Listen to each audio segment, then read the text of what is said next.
Hello everyone, welcome back. We've got a brand new story to share with you. So let's begin. 7 years. That's how long Rachel and I had been married when I realized I couldn't remember the last time we'd had a conversation that didn't end in a fight, a cold shoulder, or one of us walking out of the room. I wonder how we got to that point. And the truth is, I can trace the decline with uncomfortable clarity. But what makes it worse is knowing that things didn't start this way. We weren't always this broken. I met Rachel when I was working for a construction company, managing timelines and contractor communications for commercial builds. The work was demanding but stable, and I'd been with the company for 3 years by the time Rachel came into my life. She was working in event planning by coordinating conferences and corporate gatherings. We met online and hit it off. I was drawn to her energy almost immediately. We exchanged numbers that day, and by the end of the week, we'd gone on our first date. The early months were effortless in the way new relationships sometimes are. She'd text me during the day just to check in, and sometimes we'd grab dinner. She cooked for me on weekends. I felt seen and valued in a way I hadn't experienced before. We dated for 2 years before I proposed. She said yes without hesitation as she threw her arms around me. We got married 6 months later in a small ceremony with close family and friends. It was simple, intimate, and exactly what we both wanted. We honeymooned in the mountains for a week, staying in a cabin with no internet and barely any cell service, and it felt like the beginning of something solid and lasting. The first year of marriage was good. Not perfect because no marriage is. We had our adjustments like any newlywed couple. Learning to share space fully, figuring out how to manage finances together, and navigating each other's quirks and habits. But these were minor things, easily compromised on. We were happy. Or at least, I thought we were. Somewhere around the second year, things gradually change. It wasn't dramatic at first. Just small changes that I noticed, but didn't think much of initially. Her tone, when she spoke to me, became a little sharper. Her patience wore thinner. The way she looked at me sometimes, it wasn't the same warmth I'd grown used to. There was something colder in her eyes, something distant. The fights started over small, mundane things. I'd forget to take the trash out on collection day, and instead of a simple reminder, she'd comment on how I never paid attention to anything she asked. I'd fold the laundry wrong, shirts inside out or towels not lined up properly. And she'd refold it in front of me with an exasperated sigh, muttering about how it wasn't that hard to do it right the first time. I worked long hours during busy project cycles. Construction timelines are unforgiving, and when we were closing out a build, I'd sometimes put in 10 or 12-hour days to make sure everything stayed on schedule. She started commenting on it constantly. I was never home. I cared more about work than I did about our marriage. She was basically living alone. I was always choosing my job over her. I tried to explain that the hours were temporary, that certain phases of a project required more time on site, and that I was working hard to build stability for both of us. But she didn't want to hear it. Or maybe she heard it and just didn't care. At first, I apologized constantly. I apologized for forgetting things, for working late, for not somehow reading her mind when she was upset about something she hadn't actually told me about. I thought if I just kept the peace, if I smoothed things over quickly enough, we'd get through whatever rough patch we were in. But the disrespect didn't stop. It grew. She started making little jabs at me in front of other people. We'd be at a family dinner and she'd make some comment about how I could barely handle anything important. Everyone would laugh uncomfortably, not sure if she was joking or serious. Or we'd be out with friends, and she'd roll her eyes while I was talking and cut me off mid-sentence with a dismissive comment about how I was boring everyone. When we were alone and she was angry, the insults were worse. I'd think to myself during these moments, it's one thing when your wife argues with you. It's another when she looks at you like she despises you. I tried to address it directly, multiple times over the years. I suggested couples counseling, thinking that maybe a neutral third party could help us communicate better. She shot it down immediately, saying we didn't need to pay someone to tell us how to talk to each other. I asked her if something deeper was going on, if there was something about our relationship or her life that was making her unhappy. She wouldn't say. I told her that the constant criticism and sarcasm were wearing me down, that I couldn't keep living in a house where I felt attacked for existing. She dismissed me, saying I was too soft to hear the truth. If I didn't want to be criticized, I should stop giving her reasons to criticize me. It was like talking to a wall. Nothing I said made any difference. By year 5, I'd stopped trying to fix it. I just existed in the marriage. I went to work, came home, ate dinner either in silence or in front of the television, and went to bed. We barely spoke unless it was purely logistical. Who was paying which bill? Whose turn it was to pick up groceries? What time we needed to leave for some family obligation? Our physical relationship had deteriorated, too. Intimacy became rare, then non-existent. Every time I tried to initiate anything, she'd pull away or make an excuse. She was too tired. She had a headache. She wasn't in the mood. She had to get up early. There was always something. Then, about a week before everything came to a head, we had a major fight. It started because I tried to initiate intimacy one evening. We hadn't been physically close in weeks, maybe even a couple of months at that point. I'd lost track. That night, after we'd both gotten ready for bed, I reached for her. She immediately pulled away and told me she wasn't interested. I asked her why, telling her how I felt rejected, and I missed feeling connected to her. That intimacy was important to me in a marriage, and I didn't understand why she kept shutting me out. She turned it into an attack on her. She said I was pressuring her, that I was acting like she owed me something just because we were married, that her body was her own, and she didn't have to explain herself to me. Then I brought up children. It was a topic we'd discussed before we got married. We'd both agreed we wanted kids eventually. But now, she was telling me she changed her mind. She didn't want children anymore. She decided, and that was final. I asked her when she decided this. Why hadn't she talked to me about such a fundamental change in our life plans? Why was she just announcing it now like it was already settled, and my opinion didn't matter? She raised her voice, telling me I was trying to control her, that she didn't need my permission to change her mind about her own life. I raised mine back, telling her that this wasn't just about her life. It was about our life together. That major decisions like this were supposed to be discussions, not unilateral announcements. That's when she shouted that I was acting like she owed me something. I shouted back that I didn't think I was owed anything. I just thought respect came with marriage. She stared at me for a moment, her face hard and angry, then turned and walked out of the bedroom. She went into the guest room and slammed the door so hard that the picture frames on the hallway wall rattled. She didn't speak to me the rest of the night, or the next morning when we passed each other in the kitchen, or the day after that. This had become our pattern over the years. Silent treatments that lasted days. Cold shoulders when we were forced to be in the same room. Sarcastic remarks on the rare occasions she did speak to me.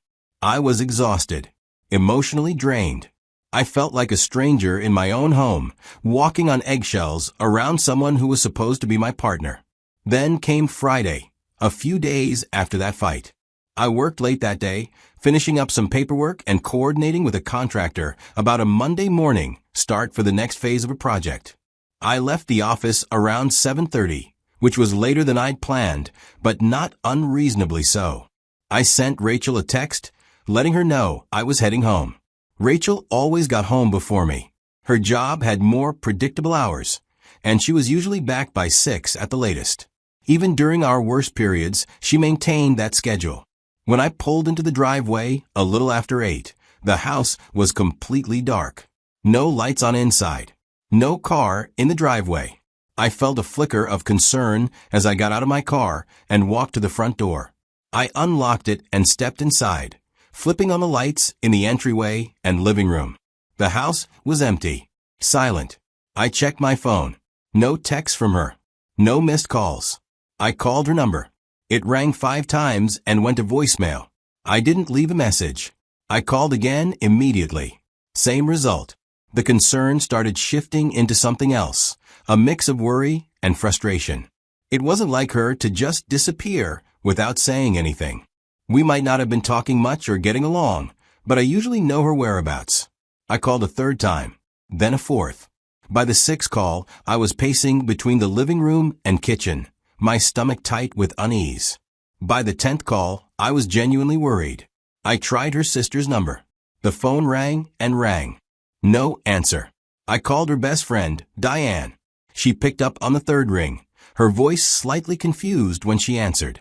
I asked if she'd heard from Rachel or if they'd made any plans for the evening. Diane said she hadn't talked to Rachel all day and didn't know where she was.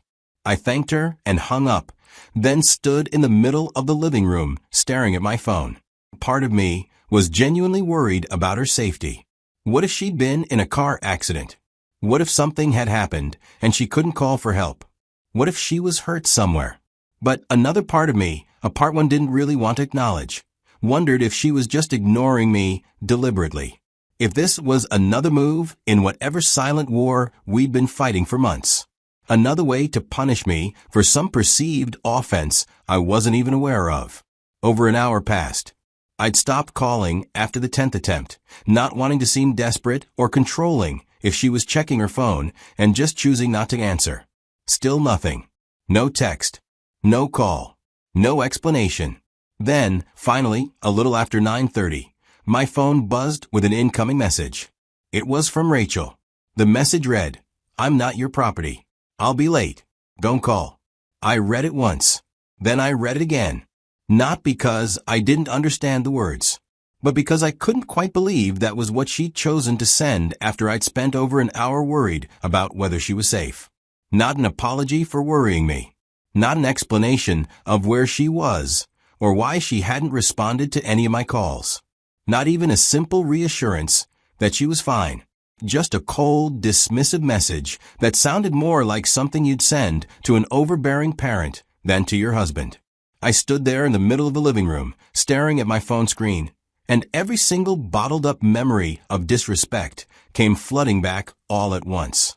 Every insult she'd thrown at me, every eye roll when I was speaking, every dismissive comment she made in front of friends and family, every time she'd made me feel small or stupid or insufficient, every time she treated me like I was an inconvenience in her life rather than her partner, every rejection, every cold shoulder, every fight where she twisted my words and made me feel like I was the problem.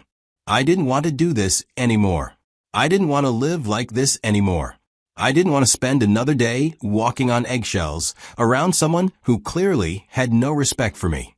I opened the message thread and started typing a reply. "I'm not your husband anymore. Don't come back," was my response. I stared at the message for a few seconds, my thumb hovering over the send button. Then I pressed it and watched the message deliver. I immediately scrolled to my wife's sister's contact and called her. She answered on the second ring, her voice friendly and unsuspecting. I didn't let her get through her greeting. I told her directly that I was done with the marriage to her sister, that it was over. There was a long pause on the other end of the line. Then her sister asked what had happened. Her voice had shifted from friendly to concerned and confused. I told her to ask her sister. Then I ended the call before she could respond. I set my phone down on the kitchen counter and stood there for a moment, trying to calm myself. Then I walked to the bathroom and took a long, hot shower. I stood under the water for at least 20 minutes, letting the heat and steam work through the tension in my shoulders and back. When I finally got out, I dried off slowly, changed into sweatpants and an old t-shirt, and went to lie down on the couch in the living room. I turned on the television without really paying attention to what was on. I just needed the background noise. I felt drained. Then, about 10 minutes after I'd settled on the couch, the peace was completely shattered. My phone, which I'd left on the kitchen counter, started buzzing. Once. Twice. Then, continuously, one call right after another. I got up and walked over to it, picking it up to see the screen filled with notifications. 20 missed calls. All from Rachel. As I stood there watching, text messages started coming in, one after another. The first one asked what I meant. The second said I was overreacting. The third demanded that I pick up the phone so we could talk. Then came messages saying I couldn't be serious, that this was ridiculous, that I needed to answer her right now. I stared at the screen, watching the messages roll in, and didn't move to respond. I thought to myself, funny how silence suddenly matters when you're the one being ignored. I set the phone back down on the counter, walked back to the couch, and tried to refocus on the television. The calls kept coming. The messages kept coming. I ignored all of them. After the first dozen calls went unanswered, the tone of the text started to change. They became more frantic, more desperate. She asked what was going on. She said she's on her way. We needed to talk about this. She asked me to please just pick up the phone. I didn't. About an hour later, I heard a car pull up outside the house. Then footsteps on the porch, quick and hurried. Then the sound of a key sliding into the lock and trying to turn. The lock didn't budge. Before I'd sat down on the couch earlier, I'd taken my own house key and placed it in the lock from the inside, turning it slightly. It's an old trick. When a key is already in the lock from one side, another key can't engage the mechanism to open it from the other side. Rachel started pounding on the door almost immediately. Hard, repeated knocks that echoed through the quiet house. She called my name through the door, her voice loud and demanding. She told me to open it. I didn't move from the couch. She kept pounding, kept calling out.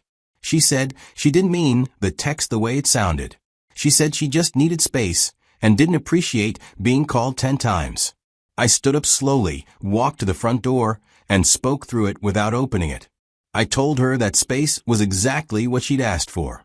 And now she had it. There was a brief silence on the other side. Then her voice came back, angry now. She said I was being childish, that I was acting like a child throwing a tantrum. I didn't respond.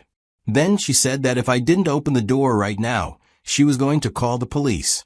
I stayed quiet. I knew she could call them if she wanted to. Technically, it was her house too. Both our names were on the mortgage. But she never carried through the threat. She kept pounding on the door, kept calling out my name. Her voice shifted between angry and pleading. Then, after several minutes, her tone changed completely. The anger drained out of it, replaced by something that sounded almost like genuine remorse. She said, through the door, that I was right. The text was out of line, that she shouldn't have sent it.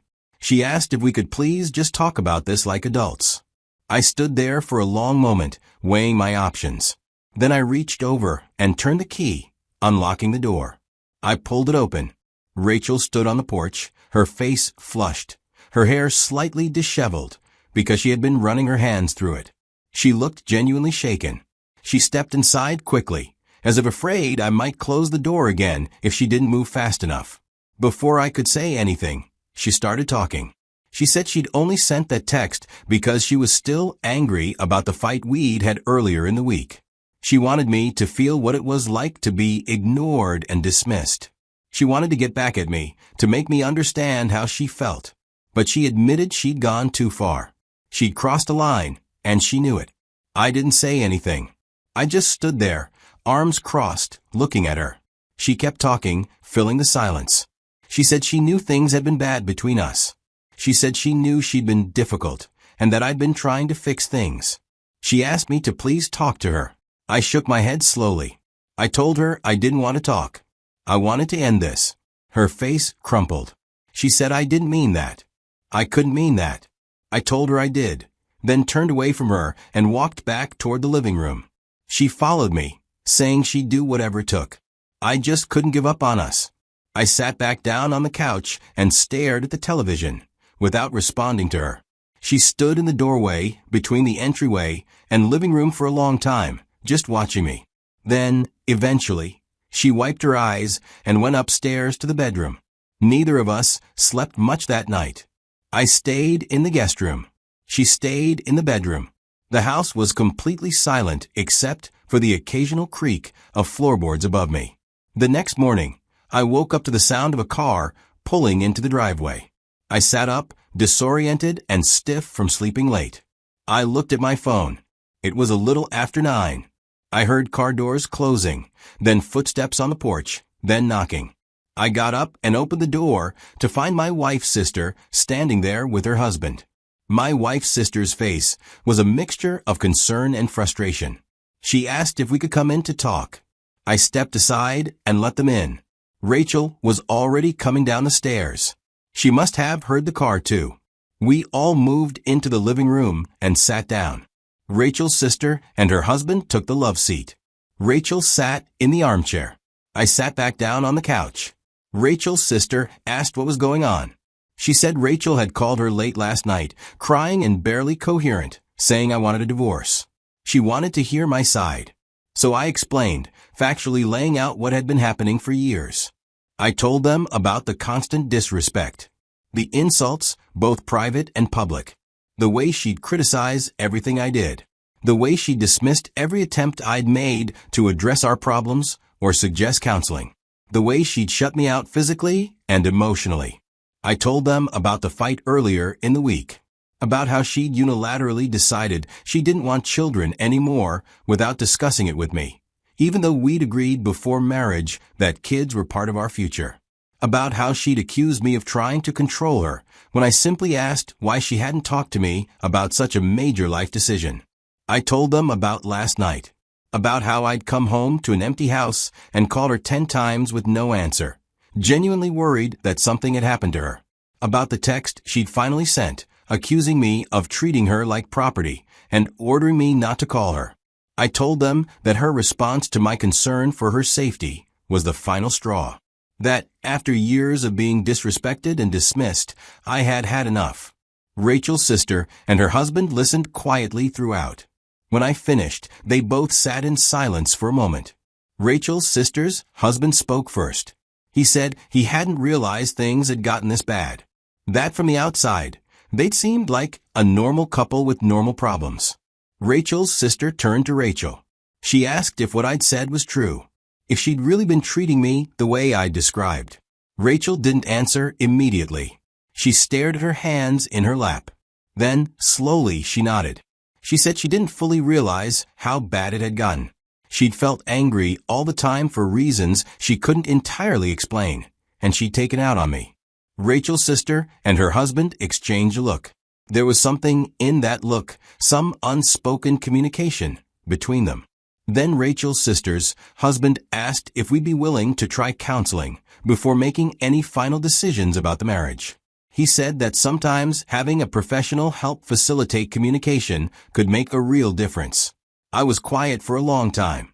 Honestly, I was ready to be done. I'd meant what I said the night before. But Rachel's sister and her husband were good people. They'd always been kind to me, always treated me with respect. And I could see that they genuinely cared about both of us. Finally, I said I'd be willing to try counseling. But I was clear that this was the only chance. If things didn't improve significantly, I was done. Rachel quickly agreed. She said she'd do whatever it took. She'd go to every session, work on her behavior, and make real changes. Rachel's sister made some calls that afternoon and found a marriage counselor who had an opening the following week. We scheduled our first appointment. The next few weeks were strange. Rachel and I existed in a state of uncomfortable limbo. We were civil to each other, but distant. She slept in the room, while I was still in the guest room. We didn't eat meals together. We barely talked except about logistical things, who would schedule the counseling appointments, who would pick up groceries, and when we'd both be home. Our first counseling session was awkward. The therapist spent most of the first hour just getting our basic history and understanding what had brought us to her office. She asked each of us to describe our perspective on the marriage and what we felt the main issues were. I was honest. I talked about feeling disrespected and dismissed, about how Rachel's behavior had gradually changed after we got married, about the constant criticism and public humiliation, about feeling like I was walking on eggshells in my own home. Rachel was also honest, though it clearly pained her to admit certain things out loud. She acknowledged that she'd said and done things that were hurtful. She admitted she wasn't sure why she'd become so angry all the time. The therapist listened carefully, taking occasional notes. She didn't take sides or place blame immediately. Over the next several sessions, we started digging deeper. The therapist had us work on communication exercises. She'd have us practice expressing feelings without attacking each other. She'd point out when one of us used language that was inflammatory or dismissive. Slowly, patterns started to emerge. In our fourth session, the therapist asked Rachel about her friendships, about who she spent time with, and what those relationships looked like. Rachel mentioned a few people, but the name that came up most frequently was her best friend, who had been her closest friend for about 7 years. They'd met through work and had bonded quickly. They talked almost every day, went out for lunch or drinks regularly, and confided in each other about everything. The therapist asked about the friend's marital status and found out she had gotten divorced about 2 years ago. Then the therapist asked a question that seemed simple, but opened up something neither Rachel nor I had fully considered. What was her best friend's attitude toward her own marriage and divorce?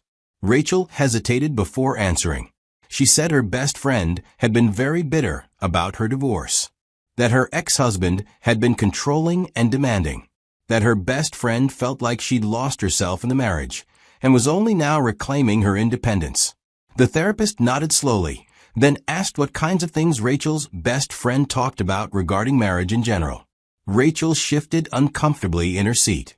She admitted that her best friend often complained about men and marriage, that she'd say things about how husbands always tried to control their wives, how marriage was a trap, how women needed to stand up for themselves and not let men dictate their lives. The therapist asked how often Rachel and her best friend had these kinds of conversations. Rachel said it was pretty frequent, almost every time they got together. Then the therapist asked a pointed question. Had Rachel's attitude toward our marriage changed after her best friend's divorce? Rachel went quiet. I watched her face as she processed the question. I could see something clicking into place in her mind, some connection she hadn't made before. She said slowly and quietly that yes, maybe it had, that she'd started seeing things differently after spending more time with her best friend, that her friend's perspective on marriage and men had gradually become her own perspective without her really realizing it. I sat there absorbing this information. For years, I'd felt like I was living with a different person than the woman I'd married, and I'd never understood why the change had happened. Now suddenly, there was an explanation. The therapist explained something that made sense of it all. She said that when someone we're close to goes through a painful experience like divorce, their pain and bitterness can influence how we see our own relationships. If we're constantly hearing negative messages about marriage from someone we trust, we can start to internalize those messages and apply them to our own situation, even when they don't actually fit. She said it sounded like Rachel's friend, in her own pain and anger about her failed marriage, had been projecting her experiences onto Rachel, that she'd been painting all marriages and all husbands with the same brush she'd used to paint her ex-husband, and that Rachel, as a close friend who cared about her friend and wanted to be supportive, had absorbed those messages without questioning whether they applied to her own marriage. Rachel started crying. This was the crying of someone who'd just realized they'd made a terrible mistake. She said she'd never thought about it that way, that she'd just been trying to save her own marriage by taking lessons from her divorced friend. But in doing that, she let the friend's bitterness poison her own marriage. She turned to me and said she was sorry, that she hadn't realized what was happening, that she'd let someone else's failed relationship convince her that our relationship was failing too, even though the circumstances were completely different. Rachel admitted that she'd started seeing everything I did through that distorted lens. The therapist asked Rachel what she thought about cutting back on her time with Diane, or at least being more mindful about the kinds of conversations they had. Rachel was quiet for a moment. Then she said she thought she needed to cut this friend off completely, that the friendship had become toxic, even if she hadn't seen it that way before. I didn't say anything during this exchange. I just listened. Part of me felt vindicated. I'd known something external was influencing Rachel's behavior, even if I hadn't been able to identify what it was. But another part of me felt sad. Sad that it had taken things getting this bad for Rachel to see what was happening. Sad that years of our marriage had been damaged by someone else's bitterness. Over the following weeks, Rachel followed through on what she'd said. She stopped responding to her friend's calls and texts. When her friend persisted, Rachel eventually sent her a message explaining that she needed space and that their friendship wasn't healthy for her anymore. Rachel's best friend didn't take it well. She sent angry messages accusing Rachel of choosing a man over their friendship. She said Rachel was making a mistake, that I'd probably manipulated her into cutting her friend off, that Rachel would regret this. Rachel blocked her number, then blocked her on social media. I could see how hard it was for her. She had been her closest friend for years, and ending that relationship was painful. But Rachel seemed committed to the decision. We continued with counseling every week. Slowly, I started to see real changes in Rachel's behavior. She worked on her tone when she spoke to me. When she felt herself getting sharp or sarcastic, she'd pause and rephrase what she was saying. It wasn't always smooth. Sometimes it was obviously effortful. But the fact that she was trying meant something. She stopped criticizing small things. When I forgot something or did something differently than she would have done it, she'd either let it go or mention it calmly, without making it into a character flaw. She started asking about my day again and actually listened to the answers. She'd follow up on things I'd mentioned in previous conversations. She seemed genuinely interested in my life again. Physical intimacy started to return gradually. Not immediately and not all at once, but slowly. A hand on my shoulder when she passed by. Sitting closer to me on the couch while we watched TV. Eventually, after about 2 months of counseling, I moved back into our bedroom. One evening, about 3 months into therapy, we had a real conversation about the issue of children. Not an argument, an actual conversation. Rachel explained why she'd changed her mind about wanting kids. She said she was scared. Scared of losing herself in motherhood. Scared of what pregnancy and childbirth would do to her body. Scared of how it would impact her career. Scared of not being a good mother. I listened without interrupting. When she finished, I told her I understood her fears. Those were real concerns, and I didn't want to dismiss them. But I also told her that these experiences she's scared of weren't universal. That plenty of women had children and maintained their identities and careers. That we could make decisions together about how to balance parenthood and work. That I'd be an active partner in parenting, not someone who expected her to do everything while I focused on my career. I told her I still wanted children eventually, but that I wasn't going to pressure her or give her an ultimatum. I'd rather we table the discussion for now and focus on rebuilding our foundation. Once we were in a better place, we could revisit the conversation and make a decision together. She seemed relieved by that. She thanked me for understanding and for not pushing. Small positive moments started returning to our daily lives. Things that had disappeared years ago gradually came back. She started waiting for me to get home from work sometimes, greeting me at the door like she used to when we first got married. We'd talk about our days while she made dinner or while we made it together. We had conversations that didn't turn into fights. We could disagree about something without it spiraling into accusations and insults. We could express frustration without attacking each other. I noticed the difference in her entire demeanor. She seemed lighter, less angry, more like the woman I'd fallen in love with years ago. But I also remained cautious. I couldn't forget how bad things had gotten. I couldn't forget the years of disrespect and the night I'd almost walked away for good. I couldn't unhear the things she'd said to me or unsee the looks she'd given me when she was at her worst. The therapist warned us both that rebuilding trust takes time, that Rachel's behavioral changes were significant and positive, but that I'd need time to believe they were permanent, that it was normal for me to be wary, to watch for signs that things might slip back into old patterns. Rachel understood that. She told me several times that she knew she'd damaged the marriage severely and that she didn't expect me to trust her again overnight. She said she was willing to be patient and to prove through consistent actions that she changed. 6 months after that night when I'd locked her out, we were in a much better place. Not perfect. No marriage is perfect, but functional. Respectful. Sometimes even happy. We still went to counseling, though we'd reduced it to twice a month instead of every week. The therapist said we were doing well and that the progress was real and sustainable. Rachel had maintained her boundaries with her friend. This friend had tried to reach out a few more times over the months, but Rachel hadn't responded. Eventually, She seemed to give up. I noticed that Rachel had also become more selective about her friendships in general.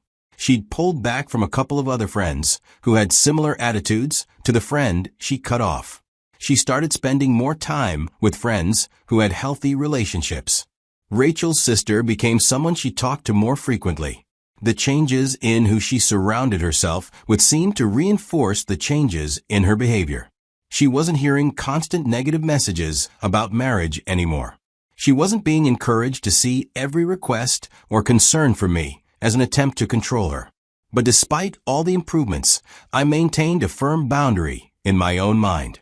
I'd given the marriage a second chance because Rachel had shown genuine remorse and had committed to real change. Because she'd followed through on cutting off the toxic influence in her life. Because she'd put in the work in counseling and in our daily interactions. But I'd also made myself a promise that night when I'd sent that text message and locked the door. If the disrespect ever returned, I wouldn't hesitate to leave. I wouldn't wait for things to get as bad as they'd been before. I wouldn't give endless chances. I'd given her one chance to fix what she'd broken. That was more than many people would have given. But one was the limit.